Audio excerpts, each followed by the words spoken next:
अष्टचिरंजीवी कौन कौन हैं? कहानी उन लोगों की जो हमेशा जीवित रहेंगे। कोई वरदान तो कोई शाप के कारण कभी मरेगा नहीं। ग्रंथों में हैं 8 ऐसे पात्र जो अमर हैं। हनुमान जी को माता सीता ने दिया था अजरमर होने का वरदान। रावण के भाई विभीषण भी हैं अष्टचिरंजीवियों में शामिल। अष्टचिरंजीवी यानी 8 पात्र जो हमेशा जीवित रहेंगे और इन्हें कभी बुढ़ापे का सामना नहीं करना पड़ेगा। उज्जैन के ज्योतिषाचार्य पं मनीष शर्मा ने बताया कि रोज सुबह अष्टचिरंजीवियों के नाम का जाप करने की परंपरा है। इस संबंध में मान्यता है कि ऐसा करने से भक्तों को लंबी उम्र और स्वस्थ जीवन मिलता है। ये है अष्टचिरंजीवियों से संबंधित श्लोक। अश्वत्थामा बलिर्व्यासो हनुमाश्च विभीषण कृप परशुरामश्च सप्तैते चिरजीविन सप्तैतान् संस्मरेन् नित्यं मार्कण्डेयं थाष्टमम् जीवेद्वर्षस्तन सोपि सर्वव्याधि विवर्जित।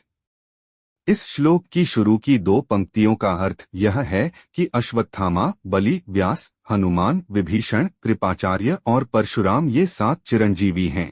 इसके बाद अगली पंक्तियों का अर्थ यह है कि इन 7 के साथ ही मार्कंडेय ऋषि के नाम का जाप करने से व्यक्ति निरोगी रहता है और लंबी आयु प्राप्त करता है। अश्वत्थामा महाभारत के अनुसार गुरु द्रोणाचार्य के पुत्र का नाम अश्वत्थामा था। द्वापर युग में हुए युद्ध में अश्वत्थामा ने कौरवों की ओर से युद्ध किया था। उस समय अश्वत्थामा ने ब्रह्मास्त्र छोड़ दिया था। वह इसे वापस नहीं ले सका। इस वजह से श्री कृष्ण ने उसे पृथ्वी पर भटकते रहने का शाप दिया था। राजा बलि भक्त प्रहलाद के वंशज हैं। भगवान विष्णु के अवतार वामनदेव को अपना सब कुछ दान कर किया था। इनकी दानशीलता से प्रसन्न होकर भगवान विष्णु ने इनके द्वारपाल बन गए थे। वेद व्यास चारों वेद ऋग्वेद, अथर्ववेद, सामवेद और यजुर्वेद का संपादन किया था। इनका पूरा नाम कृष्णद्वैपायन है। इन्होंने 18 पुराणों की भी रचना की है। वेद व्यास ऋषि पाराशर और सत्यवती के पुत्र थे। हनुमान त्रेता युग में अंजनी और केसरी के पुत्र के रूप में हनुमान जी का जन्म हुआ था। हनुमान जी माता सीता की खोज में लंका तक पहुंच गए। देवी सीता को श्री राम का संदेश दिया था। इससे प्रसन्न होकर सीता ने इन्हें अजरमर रहने का वर दिया। विभीषण रावण के छोटे भाई विभीषण को भी चिरंजीवी माना गया है।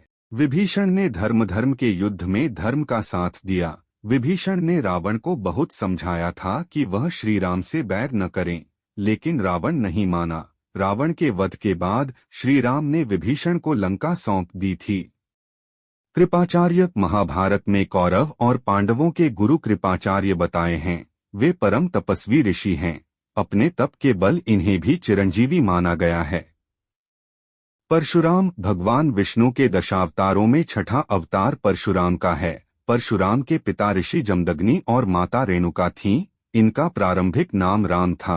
राम के तप से प्रसन्न होकर शिवजी फरसा भेंट में दिया था। इसके बाद राम ही परशुराम कहलाए। परशुराम का उल्लेख रामायण और महाभारत दोनों ग्रंथों में है। ऋषि मार्कंडेय सप्त चिरंजीवियों के साथ ही 8वें चिरंजीवी हैं। ऋषि मार्कंडेय अल्पायु थे। उन्होंने महामृत्युंजय मंत्र की रचना की और तप करके शिवजी को प्रसन्न किया। शिवजी के वर से वे चिरंजीवी हो गए।